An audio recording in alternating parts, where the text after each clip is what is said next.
Hi everybody, welcome to Kat's Kitchen. I want to tell you that I'm obviously not one of those people or women's who has everything all lined up and perfect. I'm a little bit messy because life is. I'm a granny. I'm the wise woman, I'm the crone. I own it. Yes, women get older. And just because they're not at their peak beauty anymore doesn't mean they don't have beauty. It's what you see, it's what you make of it. And one day, if you're lucky, you'll get old. And this is from a blow to the face. And it also can be a tattoo, meaning I've seen it done right there, and it means something to have that. So life gave this to me. And I now am marked by I will tell the truth. And that brings us to sessions for narc abuse escapees. I'm compiling the workbook. I'm a work in progress. And it's to talk about it. That's what I do. I am raw in real time, showing my vulnerable self, the process I go through, the humor I maintain, and then you get to see the iMovie compilations. But when you look at the podcasts, you will note that I am pretty darn raw. I don't go to hair and makeup. I showed on one video what I actually looked like when I dressed up. I think I took that one down. In other words, you're seeing me with bedhead. Yes. And with no beauty lights. Pull up a cup of cuppa. I got myself a mushroom mug. Mushrooms are highly underrated, but I think people are catching on. Lion's mane is great for the nervous system. I'm told, purportedly, but I'm not a doctor, and that is not medical advice. So, talking about it, what's it? The elephant in the room for us is that having had narcissistic abuse from partners, we left because it tortured us so badly. You don't leave just because you don't get your way. You leave because you haven't got your way for your entire marriage. Unless you cry, stamp, or argue, and you're tired of being the child fighting for your right for an existence or to have a say. And then you realize,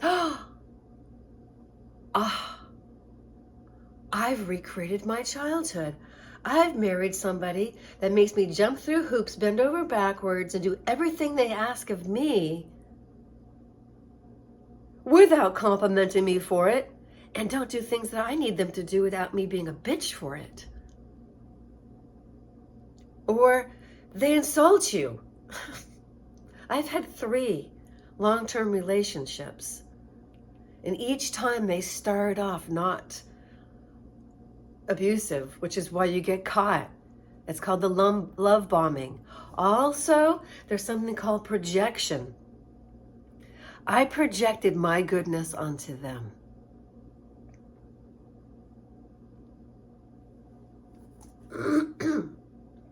So that's what it is.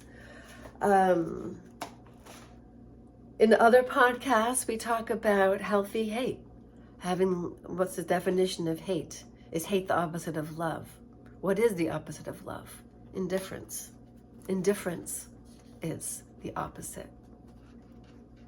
And you know how many times that narcissist can, there's a certain type that can act indifferent to you, but the other one actually outright hates you and lets you know it.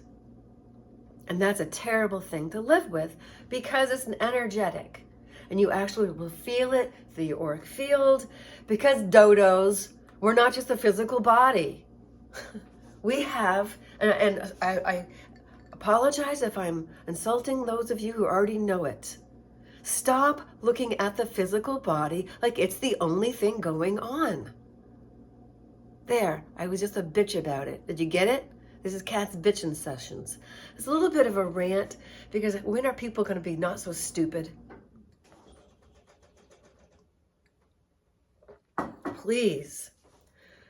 I talked about the empty casket. It's the grief process that the narc abuse escapee has because they mourn a relationship they never had.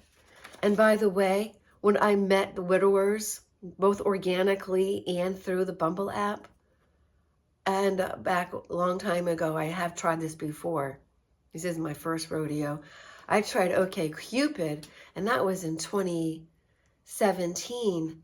However, I now can't use it because I got kicked off all platforms Match owns. And there's a story there, and it's a good one. But any company Match owns, I have a lifetime ban. And what did I do to deserve that? Oh, it wasn't against a man. No, it was towards the company themselves because they charged my credit card $100 automatically when I didn't want to go on their subscription again. I put in a year's upfront money hoping that it would take only a year to meet somebody of the caliber of which I needed to have for my life. I do need a certain type of man. Just like he needs a certain type of woman, unless he just wants one to have sex with. And so that's why I have less luck than most women in the sense of I think I somehow don't attract the right men. Anyway, I digressed and went down the wrong memory lane. Let's zoom forward to now because I just spoke to you about the Bumble, Mr. Bumble guy. Well, the original Mr. Bumble I met in 2017, but he wasn't on the Bumble. He was on the OkCupid app, which he called OkStupid. And he called me the good genes girl. Because we were only 5 years apart, but he looked like a sugar daddy when I was by his side. Audience, I dress up, okay? I put on makeup. I put on all the deceptions, all the trappings. You don't do this anymore, but at one time I had those silicone things that you could put into your bra. And mine was more to cover up the fact that my nipples were always poking out, even with a training bra. With a bra, without a bra, or I had to stick those little pasties on them, the daisies. But then my nipples are subjected to silicone, and I'm breathing in silicone through my nipples. And you know, my nipples are actually sensor devices. I can sense with these. These are like my third eye, but they're not. They're my chest. So like, we're strapping our breasts into bras. I feel through my nipples. And you're putting like something on them and you're squishing them and then I can't feel anymore. It's like losing my ability to have an intuition. So I think I'm going to go back to bralessness. I can though now because it's winter and I can wear 2 layers. But you know what, man? I have breasts that are real. They don't care. They're so stupid. They just go for the silicone injections and the makeup and the hairdos and the pretentiousness because they're so conditioned by porn or something. All the same. The girls with the corkscrew hair. Ugh. They look like Barbie dolls. All the same, like porn. That what you girls are doing? Become more unique.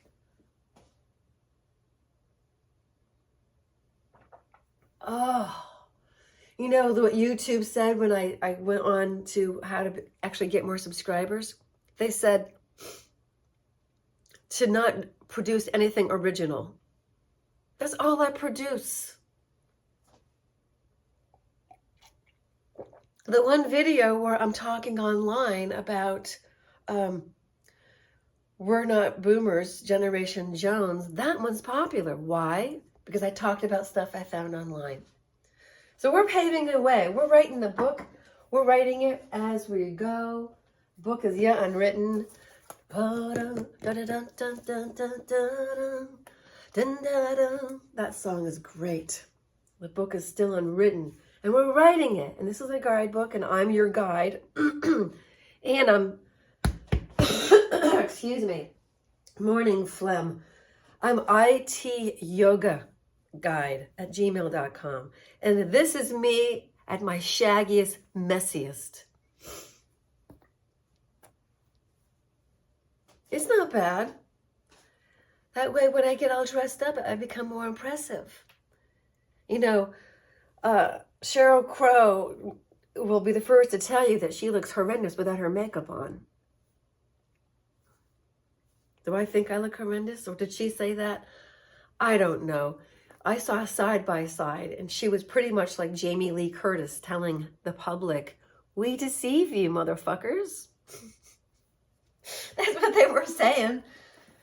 I shortened it. That's the distilled version. They were letting people know, and women as well, that they are being fooled by media's imagery of the perfect female.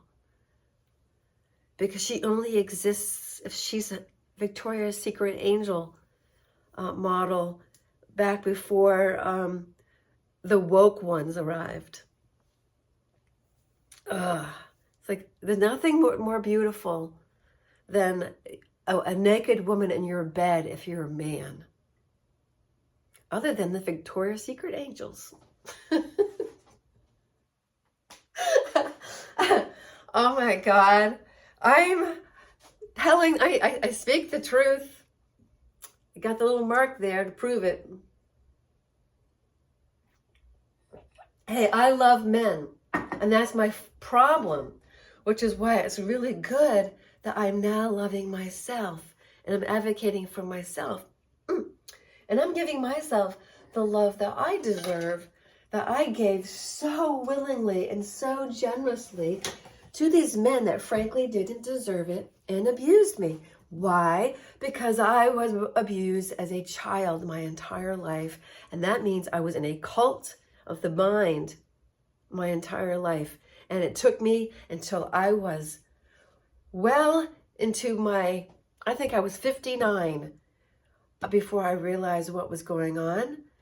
And I could have been 58, but you know, pushing 60 before I figured it out.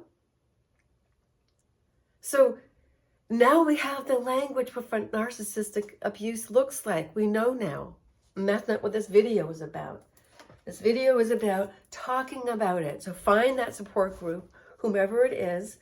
I suggest the Little Shaman's. The Little Shaman is the online, non-lettered counselor who has the ability to get to the bones of your situation.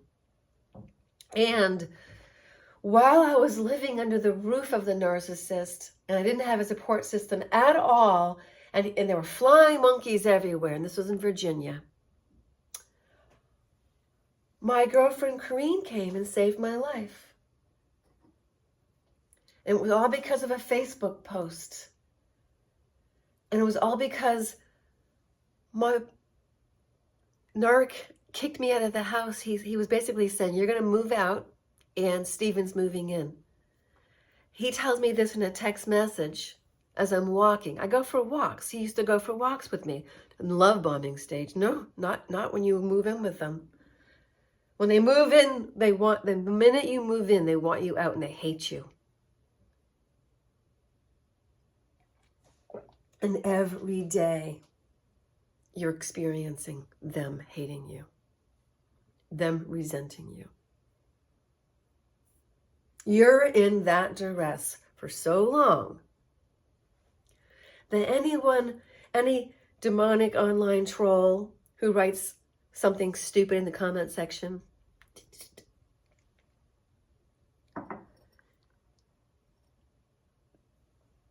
I either remove it, amuse myself by responding, or ignore it.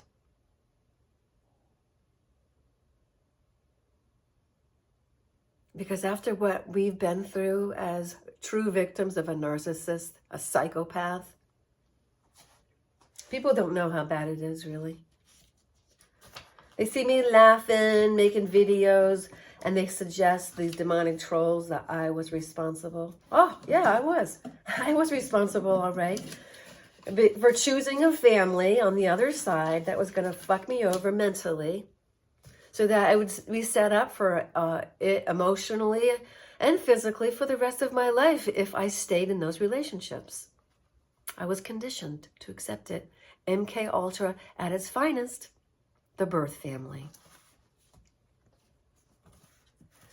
So that's what I have in the book. You better talk about it. You better write about it. You got to get it out of your system, because people don't know.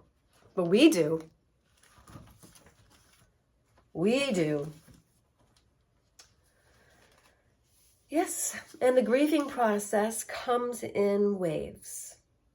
So give yourself permission to have those negative emotions. You were never allowed to have them. You were never allowed to express them without somebody running out of the room or making you wrong. My mother made me wrong for having anything other than blissfully happy. Why can't you be like those kids on the Brady Bunch? She used to ask. And I couldn't say it, but I could think it. Why couldn't she be more like Mrs. Brady and actually be nice? Bitch. She has now got dementia so bad. I send her letters. I send her positive messages. I've got one somewhere. I'm getting ready to send.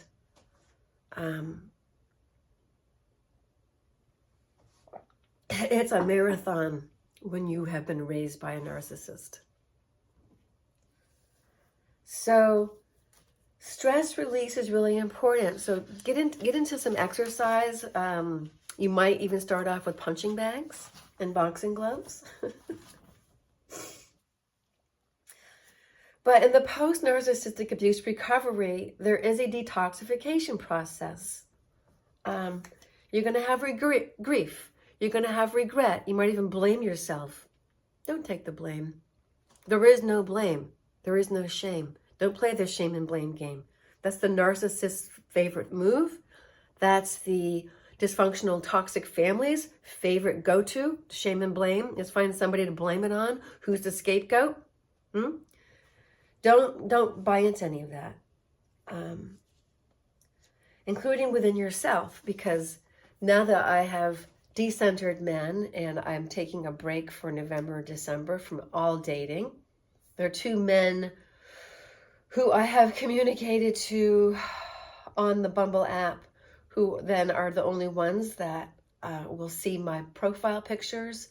And what I'm going to tell them is I'm going to say, listen, I'll tell my story, what's going on in my life, through my profile pictures, so you see what's happening. But I am not going to be dating through this, but I will communicate here in as much as we both are communicating. In other words, I'm not going to expect any communication from them, because I just said I'm putting dating on hold, which just says I'm not interested in meeting you right now. In 2025, things will change if you're available. That's what I said. Okay? And so it's a really good time. I've discovered that we have is in recovery is we will have reoccurring negative thinking. And I'm not into the all positivity thing. However, it does have merit. So there's going to be the positive affirmation thing is important, but you also have to suck out or seek out or see or find or discover or discern or listen to the toxic overload that you're going to hear coming from your own negating voices. And if you have a channel like I do, if somebody says something mean to you and you're not ready to hear it, don't have a channel. I'm sparring with the little boys. I've been through the worst of it. Like, these guys are like Nothing. And my ultimate goal is to be able to, with Handbook in tow, the Guidebook in the Recovery for the Narc Abuse Escapee, to go and actually give roundtable discussions on this and do creative workshops, because the best thing to do is actually mock the narc. Once you get finished being angry, you can start mocking them, hence my humor. And they hate being mocked. Like Mr. Bumble, the guy who, I just like, the man who wore his grief like a cloak. We're going to get right back to the beginning of this video that I started here. This is how it loops. He wanted his grief. Apparently, he certainly did, the way he acted, whether he knew it or not. He was wearing it like it was a badge of honor, like he had been through something so special. It would be forever better than your grief. And that's when I was around his field, I got the most terrible lower backache. Like it was frozen and hurt. And meanwhile, I was processing Mr. Oyster, the oyster guy, who I met organically, and it hurt in my neck. The body is the teacher, so those are the things that, I have to put in my chapter, is in the back. We're going to have the sessions and lessons of how to actually operate your physical vehicle differently now, because you are different. You're a completely different person. I got to put that in here. Thanks. I love these sessions. They help me. It's because morning meditation, like it's morning right now, it's a really good time for me to have my cocoa and to talk and to speak stream of consciousness. Because greeting the sun is something that you do, and I'm going to go do that. Greeting the sun, these are the exercises you do. Greeting the sun with your eyes. Learn sun gazing. Do not blind yourself by looking directly into the sun. You want to do this during sunrise, or when you actually are able to see the sun in your dwelling, or if you have enough gumption, go outside. And then you can make a gratitude list, but I also love doing this. Sing the good morning song. Good morning, good morning, good morning to you. Good morning, and how do you do? And I greet my plants, so sing the good morning song, whatever song you want. And then you repeat that. And when you have a whole family, like I'm going to teach my granddaughters how to do it in rounds. Greet your plants. Greet all things. And when you're up to it, greet yourself in the mirror. I can't even recognize myself anymore. I'm like, who is that woman? I don't even know. And I'm redesigning my life. I'm redesigning like my kitchen. I have a sign on my, right here, and it says, do not operate this oven. It has dishes inside of it. And I'm going to be getting a big cutting board that goes right on top of here, because half the burners don't work and the other two are berserk. I mean, you can't, if you have it at 10 at high and you put it down to 1 or off, it just stays on high.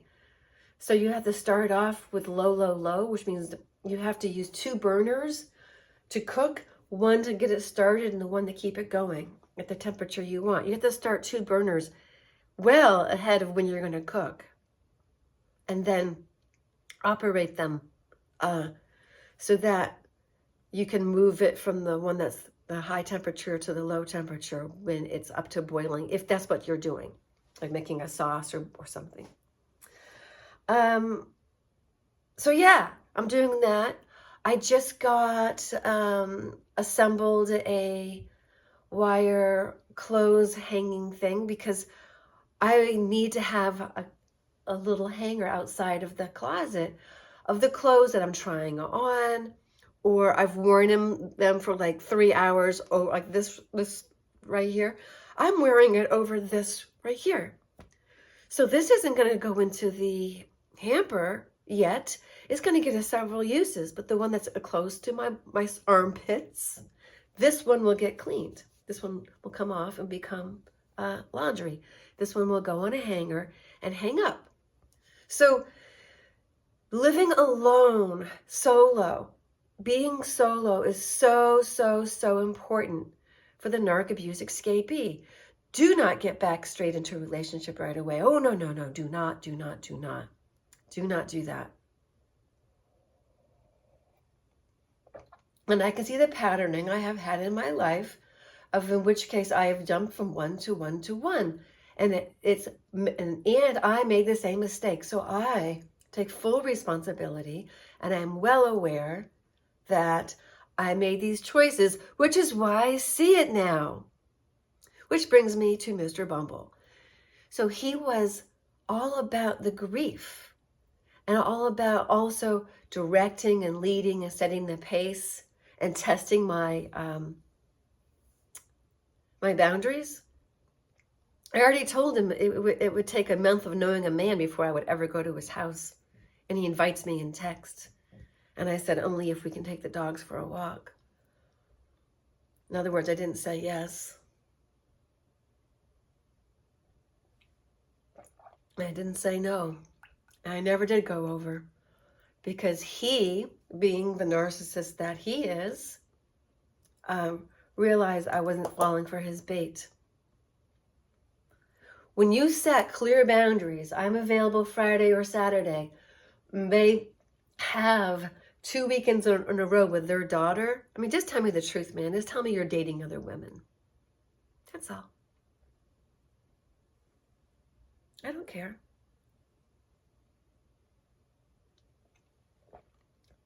I'm contemplating and considering other men. What's the big deal?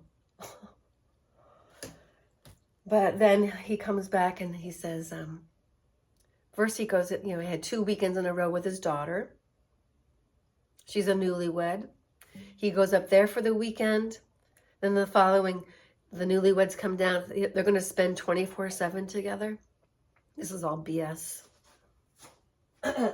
No man who was actually interested in a woman of my caliber and value. I value myself. Nobody else does. I value myself. Nobody else determines my value for me. So somebody of my value, I consider myself a catch. This is what I look like without any makeup on, out of bed, without styling my hair, with bad lighting. Okay? Get that through your heads, viewers. You're looking at highly stylized people when you're watching television. Highly stylized. Heck, they hire personal stylists. There's a whole job called a personal stylist. I am my own personal stylist. That's going down as therapy. Become your own personal stylist. You decide what's valuable. And why do I want to dress to appeal to the gaze of the male when I'm not ready to have one in my life? And yes, a woman has to be the person who shows off the curves, I suppose. But I'd rather have a man fall in love with me for my mind. Become your own personal stylist. Essentially, I'm designing the life that fits me. So you are going to redesign your own life, see what works for you. It might be redesigning your closet. It might be going through your clothes. I don't recommend instant death by Swedes or whatever that's called. And I don't recommend Marie Kondo. I mean, she freaks me out. Oh, yeah, the life-altering art of tidying up your home. No, just organize it. Organize it. That's all. So look, I've organized. I've got back here, this right here is a magazine rack I turned into a dish rack. This here is my favorite cookbook by Vivian Howard, Deep Run Roots. Now I have my nutrition. Nutrition's important. And I have an empty because I need to go grocery shopping. And this is a painting that I did. This is my own personal mandala. And behind that, we have my AA batteries and my pens and pencils. And a flashlight in case the power goes out. So I have a system. I have an electric kettle. Because when I turned off the burner, that's how I discovered it was crazy. I had a kettle that I turned off the burner and it stayed on. And I left for a walk or something. When I came back, I didn't have flames going, but there was a smell because the burner kept cooking the electric stove, the one that went on top of the coils of the electric stove. So now I just have one that turns off automatically and it sits on the thing. So that's how you can redesign how you do your life. I think that covers a bunch.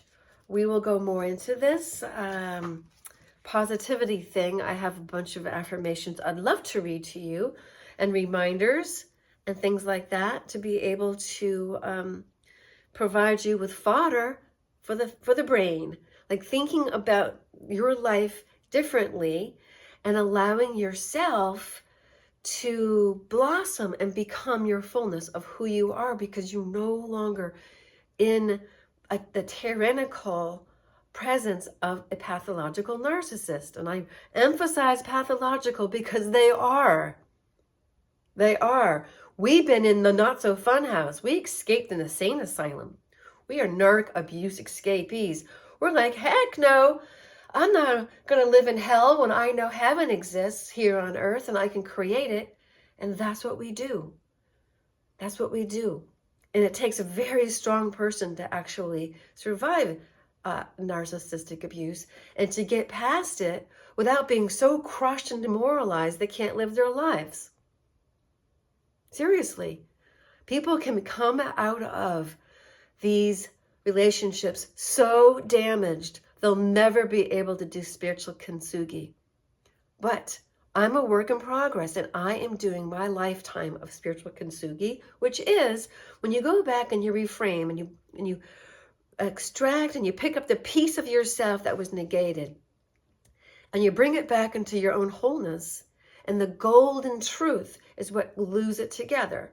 So it's metaphor for kintsugi, the Japanese art of piecing together a broken dish or a vase or something, and it becomes more beautiful.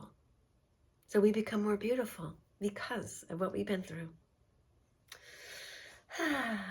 Talk to you all later with much love.